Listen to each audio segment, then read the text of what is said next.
Hi hello అస్సలం వాలేకుమ్. Welcome back to my channel simple videos 251. ఈరోజు మళ్ళీ మీ ముందుకు ఓ మంచి డిజైనర్ కేక్తో వచ్చేసానండి. అది వచ్చేసి బ్లో అప్ కేక్ అండి. ఈ వీడియోని ఎక్కడ స్కిప్ చేయకుండా చూడండి. ఈ వీడియోలో మొత్తం చిన్న చిన్న టిప్స్తో సహా ఉందండి. ఎలా చేశానో కేక్ అనేది కూడా వివరంగా నీట్గా చెప్పాను అనమాట. చూడండి వీడియో ఎలా ఉందో. ఫస్ట్ టైం నా వీడియో చూస్తున్నట్లయితే వీడియోని చూసిన వాళ్ళు ఎవరైనా సరే నా ఛానల్ని సబ్స్క్రైబ్ చేసుకోండి. తర్వాత లైక్ ఇవ్వండి, షేర్ చేయండి. ఓకే అండి, ఇప్పుడైతే వీడియోలోకి వెళ్ళిపోదాం. ముందుగా నేనైతే ఇక్కడ కేక్ బోర్డు ఉంది కదండి, దాన్ని అయితే నేను నీట్గా క్లీన్గా తుడిచేసానండి. ఎందుకంటే ఏ కేక్ చేసినా సరే ఫస్ట్గా మనం ముందు కేక్ బోర్డ్ అనేది నీట్గా తుడిచేయాలండి. ఎందుకంటే అలా మనం బయట నుంచి తెస్తాం కదండి, దానిపైన ఏదైనా దుమ్ము ఉంటుంది. అందువల్ల మనం నీట్గా క్లీన్ చేసేయాలి ఫస్ట్ బోర్డ్ని. ఇక్కడ నేను కేక్ బోర్డ్ మీద కేక్ని సైడ్కి పెడుతున్నాను చూడండి. అంటే మధ్యలోకి కొంచెం వెనక్కి పెడుతున్నాను కేక్ని. కరెక్ట్గా చూడండి, గమనించండి ఒకసారి, మీకు కూడా అర్థమవుతుంది అలా ఎందుకు పెడుతున్నానంటే దాని ముందు ఇది బ్లో అప్ కేక్ కదండి, దాని ముందు బుజ్జి కేక్ వస్తుంది అనమాట. ఈ కేక్ కూడా 2 టైర్ కేక్ అండి, దాని ముందు ఇంకో చిన్న బుజ్జి కేక్ వస్తుంది. అందుకని అలా సైడ్కి పెట్టాను అనమాట. చూడండి చిన్న బుజ్జి కేక్ అండి ఇది చిన్న బౌల్లో చేశాను. చిన్న కేక్ పక్కన పెద్ద కేక్ కనిపిస్తుంది కదండి, అదైతే 4 ఇంచెస్ బౌల్లో చేశానమాట. బెంటో కేక్స్ బౌల్ ఉంటుంది చూడండి, మనకి బెంటో సైజ్ అండి ఆ కేక్ వచ్చేసి. దాన్ని కూడా 3 లేయర్స్గా చేసుకున్నాను. తర్వాత దానికి కూడా ఐసింగ్ చేసుకున్నానండి. ఐసింగ్ చేసుకొని ఫ్రిడ్జ్లో పెట్టేశానమాట. చిన్న బుజ్జి కేక్కి కూడా ఐసింగ్ చేసేసి దాన్ని కూడా ఫ్రిడ్జ్లో పెట్టేశానండి. అలా పెట్టుకున్న తర్వాత నేను దాన్ని తీసి మళ్ళీ పెద్ద కేక్ని తీసి ఐసింగ్ చేసుకున్నాను. ఐసింగ్ చేసుకున్న తర్వాత మొత్తం బ్లూ క్రీమ్తో ఈ కేక్ వచ్చేసి బాయ్ కదండి, అందువల్ల స్కై బ్లూ క్రీమ్ యూస్ చేశాను అనమాట. స్కై బ్లూ కలర్ యూస్ చేశాను. దాంతో మొత్తం ఫినిషింగ్ ఇచ్చుకున్నాను. ఇక్కడ చూడండి మీకు చిన్న టిప్ ఉంటుంది. ఇక్కడ ఏంటంటే మనం కేక్ ఐసింగ్ చేసేటప్పుడు ఎప్పుడైనా సరే దానికి మనకి ఎయిర్ బబుల్స్ వస్తూ ఉంటాయి కదండి, ఆ ఎయిర్ బబుల్స్ పోవడం కోసం నేను ఏం చేశాను కూడా ఇక్కడ చూడండి. ఎక్కడ వీడియోని స్కిప్ చేయకండి. ఈ వీడియోలో మీకు నచ్చినట్లయితే ఈ వీడియోని షేర్ చేసి సబ్స్క్రైబ్ చేసుకోండి. మీ ఫ్రెండ్స్ అండ్ ఫ్యామిలీకి కూడా షేర్ చేయండి. ఓకేనా ఫ్రెండ్స్, ఈ వీడియో ఎలా అనిపించింది, మీకు నచ్చిందా ఫ్రెండ్స్? ఇక్కడ దాకా మీరు ఈ వీడియో చూసిన వాళ్ళు ఎవరైనా సరే నా వీడియోకి ఒక చిన్న లైక్ ఇవ్వండి. చూడండి ఇక్కడ నేను జిగ్జాగ్ ప్యాటర్న్ ఉన్న ఆ సైడ్ నుంచి తీసుకొని ఐసింగ్ అనేది నీట్గా రావడానికి ఫస్ట్ టైం ఈ కోమ్లా ఉన్న వైపు నుంచి మనం స్క్రాప్ చేసామంటే మనకి ఎయిర్ బబుల్స్ అనేవి ఉండవండి. నేను ఇలా స్క్రాప్ చేసుకొని తర్వాత స్మూత్గా చేశానమాట. మనకి మామూలుగా ఎలాంటి డిజైన్ లేనిది లైన్ దాంతో స్క్రాప్ చేసుకున్నాను అనమాట. స్క్రాప్ చేస్తే అదేంటంటే మనకి ఏమన్నా ఎయిర్ బబుల్స్ ఉన్నా కూడా అందులోపల నుంచి వెళ్ళిపోతాయి. మనకి ఐసింగ్ అనేది చాలా నీట్గా వస్తుందన్నమాట. ఓకేనా ఫ్రెండ్స్, అర్థమైందా మీకు? చూసారా, నేను మళ్ళీ స్క్రాపర్తో స్మూత్గా చేసేస్తున్నాను అనమాట. అలా చేయడం వల్ల ఏంటంటే మనకి కేక్ లోపల ఏవైనా ఎయిర్ బబుల్స్ ఉన్నా, నీట్గా రాకపోయినా, అన్ఈవెన్గా ఉన్నా మొత్తం నీట్గా క్లీన్గా కేక్ బాగుంటుంది అనమాట. చూడటానికి కూడా నీట్గా కనిపిస్తుంది కేక్ అనేది. తర్వాత ఇక్కడ నేను మళ్ళీ టాప్ వైపు వచ్చేసి ఆయిల్ బ్రష్ తీసుకొని దాంతో ప్యాటర్న్ లాగా ఫామ్ చేస్తున్నాను అనమాట. అలా చేయడం వల్ల పైన అనేది డిజైన్ అనేది చాలా చక్కగా బాగా కనిపిస్తుందా ఫ్రెండ్స్ మీకు? ఇక్కడ నేను మళ్ళీ పింక్ కలర్ తీసుకున్నాను. పింక్ కలర్ తీసుకొని రోజ్ పింక్ అండి అది తీసుకొని స్క్రాపర్ పైన 2-3 డ్రాప్స్ వేసుకొని దాన్ని ప్యాలెట్ నైఫ్తో చిన్న సైజ్ ప్యాలెట్ నైఫ్ ఉంది కదండి, నేను చూపిస్తున్నాను చూడండి, ఆ సైజ్ తీసుకొని అక్కడక్కడ డాట్స్ లాగా మనం పెట్టుకొని దాన్ని ఒక బార్డర్ లాగా ఇచ్చుకున్నామంటే అది చాలా బాగుంటుందండి. ఓ డిజైన్లా వస్తుంది, మంచి బార్డర్లా వస్తుంది అనమాట. అలా స్క్రాప్ చేయాలి. ఇప్పుడు నేను స్క్రాపర్తో స్క్రాప్ చేస్తున్నాను చూడండి, అంతే. ఇలా నేను చాలా కేక్సే చేశానండి. డిజైన్ చాలా బాగుంటుంది, ఇది బాగా వస్తుంది, నీట్గా కూడా ఉంటుందండి. చూడండి బాగుంది కదా, మీకు ఎలా అనిపించిందండి? నచ్చిందా? ఓకేనా అండి? చూడండి నేను ఎలా ఇచ్చాను డిజైన్ అనేది కూడా. అసలు కేక్ చూడండి ఎక్కడ ఎయిర్ బబుల్స్ అనేది కనిపించకుండా కేక్ అనేది ఎంత స్మూత్గా ఉందో. నేను చెప్పినట్టుగా అలా స్క్రాపర్తో ఒకసారి ఎయిర్ బబుల్స్ ఎలా రాకుండా ఉండాలంటే నేను చెప్పినట్టుగా ఒకసారి చేసి చూడండి. ఎయిర్ బబుల్స్ అనేవి ఉండవు మీకు. కేక్ కూడా చాలా నీట్గా ఫినిషింగ్ అనేది చాలా చక్కగా కనిపిస్తుందంట, చాలా చక్కగా కనిపిస్తుంది అలా చేయడం వల్ల.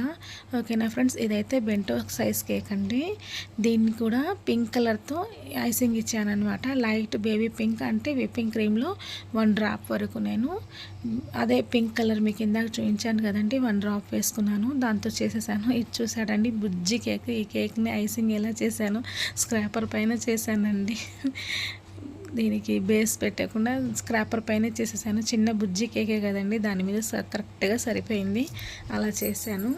ఆ స్క్రాపర్ని నీట్గా లేదనుకుంటారేమో, లేదండి దాన్ని తీసి ఇక్కడ మళ్ళీ పెద్ద కేక్ ముందు పెట్టేస్తాం కదండి, అందుకని అది ఏం చేయలేదు, నీట్గా చేయలేదన్నమాట. ఇప్పుడు ఆ కేక్ని దాని ముందు, ఈ పెద్ద కేక్ ముందు ఆ బుజ్జి కేక్ని ప్లేస్ చేస్తాం కదా. ఇక్కడ ఒక బాయ్ ఫోటో ప్రింట్ పెట్టాను కదండి, ఇదైతే నేను ఫోటో ప్రింట్ తీయించానండి బాబు కోసం. ఇది కేక్ వచ్చేసి బాబు కోసం అండి, అందుకని బాబు పిక్చర్ చూసుకొని నేను గూగుల్లో తీసి దాన్ని ఫోటో ప్రింట్ తీయించాను అనమాట. అలా తీయించాను. తర్వాత ఇక్కడ స్ట్రా డవల్ ఉంది కదండి, ఆ డవల్ తీసుకొని, ఇది స్ట్రా అండి కొంచెం గట్టిగానే ఉంది నాకు. ఇది తీసుకొని అక్కడ బాబు మౌత్ ఉంటుంది కదండి పిక్చర్లో, ఆ మౌత్కి చిన్న హోల్ ఇచ్చానమాట. ముందుగానే కట్ చేసేప్పుడు పిక్చర్ ఆ షేప్లో కట్ చేసుకుంటాం కదండి, అలా కట్ చేసేప్పుడు ఆ మౌత్కి చిన్న హోల్ ఇచ్చానమాట. ఆ హోల్ నుంచి ఈ డవల్ తీసుకొని నేను చిన్నగా మూవ్ చేస్తూ వెనక్కి వచ్చేలా తీసుకున్నాను అనమాట. వెనక్కి వచ్చేయాలండి, ఇలా కరెక్ట్గా మనం చిన్నగా మూవ్ చేసామంటే మనకి కరెక్ట్గా వచ్చేస్తుంది అది. అలా వచ్చిన తర్వాత ఆ డవల్ అనేది ఫస్ట్ టైం మనం యూస్ చేసింది మళ్ళీ యూస్ చేయకూడదండి, కొత్త డవల్ తీసుకోవాలి. అలాగే మళ్ళీ ఇంకో డవల్ తీసుకున్నాను అనమాట. ఇక్కడ మీకు నేను చూపిస్తున్నది ఏంటంటే గ్లిటర్ అండి, ఇది ఎడిబుల్ గ్లిటర్ అండి ఇది. ఈ గ్లిటర్ని మనం ఆ డవల్లోకి వేసుకోవాలి. కొద్దిగా వేసుకొని దాని లోపలికి, దానికి ముందుగా వెనుక వైపు క్లీన్ ర్యాప్ చేసేసానండి. నీట్గా క్లీన్ ర్యాప్తో ర్యాప్ చేసుకున్న తర్వాత అందులో నేను ఇప్పుడు చూపించాను కదండి ఆ గ్లిటర్ కూడా అందులో లోపల వేసుకోవాలి. కొంచెం ఎక్కువ వేసుకోండి. అలా వేసుకోవడం వల్ల మనం బ్లో అప్ చేస్తున్నప్పుడు ఇలా చూడండి నేను ఎలా వేస్తున్నాను దాని లోపలికి. అలా వేసుకున్న తర్వాత అలా బ్లో ఆఫ్ అయిన తర్వాత దానికి బ్లో ఆఫ్ చేయడానికి చాలా బాగుంటుందన్నమాట. బుజ్జి కేక్ కూడా ప్లేస్ చేశాను చూడండి. అదే డబల్ కూడా లోపల మౌత్ నుంచి ఇంకా మనం ముందుగానే ఇన్సల్ చేసాం కదండి, ఇది పెట్టడం అయితే చాలా ఈజీ, మీకు వెళ్ళిపోతుంది అనమాట. చిన్నగా మూవ్ చేసుకుంటూ పంపించేస్తే ఆ హోల్ లోపల నుంచి వచ్చేస్తుంది. ఇక్కడైతే చిన్న కేక్ కూడా పెట్టేశానండి పైన. సెకండ్ కేక్ని అదే బెంటో కేక్ అండి. ఈ కేక్ టిన్ వచ్చేసి 4 ఇంచెస్ టిన్ అండి. కింద కేక్ టిన్ వచ్చేసి 7 ఇంచెస్ టిన్ అండి. కిందదైతే 1.5 కేజీకి కొంచెం తక్కువ వేసుకున్నాను. 1.5 కేజీ బ్యాటర్ బీట్ చేసుకొని అదే 3టికి వచ్చేలా చూసుకున్నానండి బ్యాటర్ని. బుజ్జి కేక్కి ఈ 3 కేక్స్ కూడా వచ్చేలా చూసుకున్నాను బ్యాటర్ని, అలా చూసుకున్నాను. ఇది వచ్చేసి ఫ్లేవర్ వచ్చేసి పైనాపిల్ ఫ్లేవర్ అండి. మీకు ఎలా అనిపించిందండి ఈ కేక్? బాగుందా, నచ్చిందా? ఈ డిజైన్ ఎలా అనిపించిందో కూడా నాకు చెప్పండి, కామెంట్లో చెప్పండి. మీ కామెంట్స్కి నేను రిప్లై ఇస్తాను. ఇలాగే మీకు ఈ కేక్లో ఏదైనా అర్థం కాకపోయినా సరే నన్ను అడగండి, నేను రిప్లై ఇస్తాను. ఓకేనా అండి? సో ఇప్పుడు వచ్చేసి చిన్న బార్డర్లా ఇచ్చానండి కేక్కి. స్టార్ నాజిల్ తీసుకున్నాను చిన్న సైజ్ది, అది తీసుకొని కేక్కి పింక్ కలర్ బార్డర్ను బ్లూ కలర్ బార్డర్ ఇచ్చాను. ఇక్కడ బుజ్జి కేక్ ఉంది కదండి, దానికైతే న్యూట్రల్ జెల్లో కొంచెం బ్లూ కలర్ కలుపుకొని దానికేమో ఇక్కడ మనం డ్రిప్పింగ్స్లా ఇచ్చాను. కేక్ ముందు బుజ్జి కేక్ ఉంది కదండి, దాని లోపల అయితే తర్వాత సిల్వర్ స్ప్రింకిల్స్ తీసుకొని అవి కూడా స్ప్రింకిల్ చేశాను. దీన్నేమో బర్త్డే బాయ్ కేక్ కట్ చేసే ముందు దీన్ని బ్లో అప్ చేస్తాడు కదండి, ఆ క్యాండిల్ని ఈ బ్లో అప్ అప్ చేస్తున్నప్పుడు క్యాండిల్ అనేది హాఫ్ అవుతుంది. అలా హాఫ్ అవ్వడం అనేది చాలా థ్రిల్గా బాగుంటుంది. ఆ వీడియో కోసం కూడా చాలా అడిగానండి, కానీ పంపిస్తానన్నారు, మర్చిపోయారంట ఆ వీడియో తీయడం కూడా. అది కూడా చిన్న క్లిప్ ఉంటే బాగుండేది అనిపించింది నాకు. ఓకే అండి, నెక్స్ట్ టైం ఎప్పుడైనా ఇలా చేసినప్పుడు అలా హాఫ్ చేయడం అనేది కూడా ఒకసారి ట్రై చేసి చూద్దాం మనం. ఓకేనా ఫ్రెండ్స్, ఈ వీడియో మీకు ఎలా అనిపించింది, నచ్చిందా? ఈ వీడియో మీకు నచ్చినట్లయితే నా ఛానల్ని సబ్స్క్రైబ్ చేసుకొని షేర్ చేసి మంచి కామెంట్ పెట్టండి. అలాగే నా వీడియో మీకు నచ్చినట్లయితే ఈ వీడియోని లైక్ ఇవ్వండి. ఓకేనా ఫ్రెండ్స్, బాయ్. ఇలాంటి మరిన్ని మంచి వీడియోస్ కోసం నా ఛానల్ని సబ్స్క్రైబ్ చేసుకోండి. ఇంతవరకు లైక్ చేయకపోతే లైక్ చేయండి. లైక్ చేయడం అయితే మర్చిపోకండి ఫ్రెండ్స్. ఇలాంటి మరిన్ని మంచి వీడియోస్ కోసం నా ఛానల్ని చూస్తూనే ఉండండి. ఇంతవరకు నా వీడియో చూసిన వాళ్ళందరికీ థ్యాంక్ యూ సో మచ్ అండి. నా ఛానల్ని సబ్స్క్రైబ్ చేసుకున్న వాళ్ళకు కూడా చాలా థ్యాంక్స్ అండి. ఓకేనా ఫ్రెండ్స్, ఇవాళకైతే ఇంతేనండి. మరో మంచి వీడియోతో మీ ముందుకు వస్తాను. Thank you for watching. Bye. అల్లా హాఫీజ్.